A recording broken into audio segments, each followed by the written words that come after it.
ایک مکروہ کھیل کل رات کھیلا گیا جب کامران شاہد کو ارشد شریف صاحب پر تشدد کی جو تصاویر ہیں وہ دی گئیں اور انہیں کہا گیا کہ وہ اپنے پروگرام میں چلائیں. انہوں نے اپنے پروگرام میں چلائیں لیکن یہ کھیل الٹا پڑ گیا ہے. یہ جو مکروہ کھیل کھیلا گیا, یہ جو واردات ڈالی گئی, یہ الٹی پڑ گئی ہے جس نے بھی یہ کروایا ہے. اور اب کامران شاہد کو بالکل اسی طرح سے جیسے فون کر کے اور ٹویٹ ڈیلیٹ کروایا گیا تھا جس میں انہوں نے عمران خان کی تعریف کی تھی, تو اب ان کو کہہ کر اور وہ پروگرام ڈیلیٹ کروا دیا گیا ہے اور اب ایڈٹ کر کے اپلوڈ کروایا گیا ہے. وہ پروگرام ڈیلیٹ کروا دیا گیا ہے جس میں ارشد شریف صاحب کی ٹارچر والی وہ تصاویر تھی. دیکھیں کھیل سارا کھل کر سامنے آ رہا ہے, کوئی ڈھکی چھپی چیز نہیں ہے. جو ارشد شریف صاحب کے ٹارگٹ کلنگ کو چھپانے کے لیے جو واردات ڈالی جا رہی ہے وہ الٹی پڑ رہی ہے, جو کام کیا جا رہا ہے وہ الٹا ایکسپوز ہو رہے ہیں.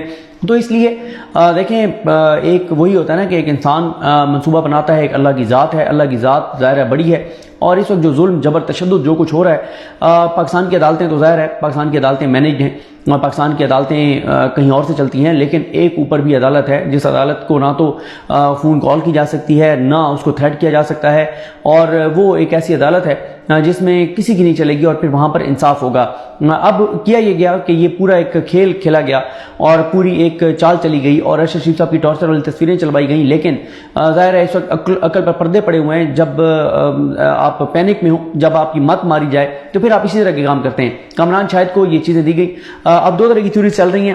ایک تھیوری میں آپ کو اپنا انالیسس بھی بتاتا ہوں کہ میرا انالیسس کیا ہے. ایک تھیوری یہ چل رہی ہے کہ کیونکہ حکومت اور ادارے اسٹیبلشمنٹ کے درمیان جو ہے وہ تقرری کے اوپر کو معاملات گڑبڑ ہیں, تو حکومت نے اسٹیبلشمنٹ کو آنکھیں دکھانے کے لیے یا اسٹیبلشمنٹ کو آکورڈ پوزیشن میں ڈالنے کے لیے یہ تصویریں چلوائی ہیں اور یہ تصویریں چلوا کے اور اسٹیبلشمنٹ کے خلاف ایک ماحول اور محاذ بنانے کی کوشش کی ہے. میں اس تھیوری کو بائے نہیں کرتا, میں اس چیز سے اتفاق نہیں کرتا.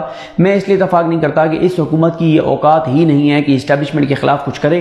یہ تو اپنے دماغ میں اسٹیبلشمنٹ کے خلاف نہیں سوچ سکتے کہ کہیں وہ دماغ نہ سکین کر لیں اور ہمیں ہماری جو انڈیو سپورٹ ہے جو ہمیں مسلط کیا گیا ہے وہ سپورٹ وڈرا کریں اور ہم دھڑام سے گر جائیں, دوبارہ ہم جیلوں میں جائیں, ہمارے کیسز دوبارہ کھلیں. جو مریم کو بری کروایا گیا, جو حمزہ شہباز کو بری کروایا گیا, جو شباشی کو بری کروایا گیا, کیپٹن صدر کو بری کروایا گیا, جو اسحاق ڈار کو واپس لایا گیا ہے, یہ ساری چیزیں جو ہے وہ دوبارہ ریورٹ ہوں اور ہم اپنے اس انجام کو پہنچیں جو کہ ہمارا ہونا چاہیے تھا, جو کسی بھی کرپشن اور لوٹ مار والے کا ہونا چاہیے تھا. تو میں اس تھیوری کو بائے نہیں کرتا.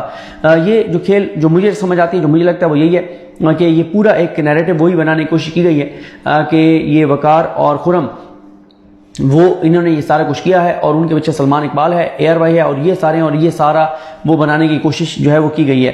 میں یہ سمجھتا ہوں کہ اگر وقار اور خرم اس میں ہیں بالکل ان کو جو ہے وہ پھانسی کے پھندے تک لے جانا چاہیے. جو ذمہ دار ہے, جو اس میں ہے, تحقیقات ہونی چاہیے. لیکن سوال کہاں سے اٹھتے ہیں؟ سوال یہاں سے اٹھتے ہیں کہ اگر حکومت کے پاس یہ 4-5 دن سے یہ تصویریں موجود ہیں کہ ارشد شریف صاحب کے اوپر جو ہے وہ بدترین تشدد کیا گیا, ٹارچر کیا گیا, اور اس کے بعد ان کو جو ہے ان کی ٹارگٹ کلنگ کی گئی, تو مجھے بتائیں 4 دن میں حکومت کا کوئی اپنے بیان سنیں کہ کوئی انہوں نے کینیا کے سامنے پروٹیسٹ لانچ کیا ہو, کینیا کو سخت پیغام دیا ہو. کینیا امریکہ تو نہیں ہے, ٹھیک ہے آپ ہمیں بتاتے ہیں کہ آپ امریکہ کے غلام ہیں, نوکر ہیں, آپ کی امریکہ نے ہم وینٹیلیٹر پر ہیں اور اس کی چابی اس کا سوئچ امریکہ کے پاس ہے. اگر وہ سوئچ بند کر دیں گے تو پاکستان کی بحیثیت قوم خدا نخواستہ موت واقع ہو جائے گی. ہم غلام ہیں, ہم بھکاری ہیں اور بھکاری کو اوقات نہیں ہوتی. یہ بیانات آپ دے رہے ہیں, ہمارے وزیر دفاع ہوں, ہمارے وزیر اعظم ہوں, بات آپ کی چلیں ایک مان لیتے ہیں کہ امریکہ سپر پاور ہے. کینیا میں آپ کو کون سی ایسی مجبوری ہے کہ کینیا کو آپ بات نہیں کر سکتے؟ آپ ہی تو ہمیں بتاتے تھے کہ کینیا جو کہہ رہا ہے اس پہ مان لیں, آپ ہی تو کہتے تھے کہ کینیا کی پولیس جو کہہ رہی ہے اس کو مان لیں. اب نئی آپ کہانی ہمیں بتا رہے ہیں کامران شاہد کے ذریعے, اور تھوڑا سا تو آپ مطلب وہ کر لیتے, کوئی ایسے طریقے سے کر لیتے کہ پتہ نہ چلتا کہ یہ چیز کہاں سے ہوئی ہے. کامران شاہد کے ذریعے آپ کروا رہے ہیں, مطلب جس کا ایوریج آئی کیو لیول سے بھی نیچے کا کام ہے, تھوڑا دماغ ہے اس کا, تھوڑا سا بھی دماغ اس کا کام کرتا ہے, کوئی ذہنی طور پہ وہ کچھ بیمار شخص بھی ہے, اس کا پورا دماغ کام نہیں کرتا, اس کو 25% بھی دماغ کام کرتا ہے کہ اس کو ذہنی بیماری کوئی وہ اس کو معذوری ہے ذہنی طور پر, لیکن 25% بھی اس کا دماغ کام کرتا ہے. تو اس کو پتہ ہے کہ کامران شاہد کو یہ کس نے دیا ہوگا اور کس نے یہ کروایا ہوگا.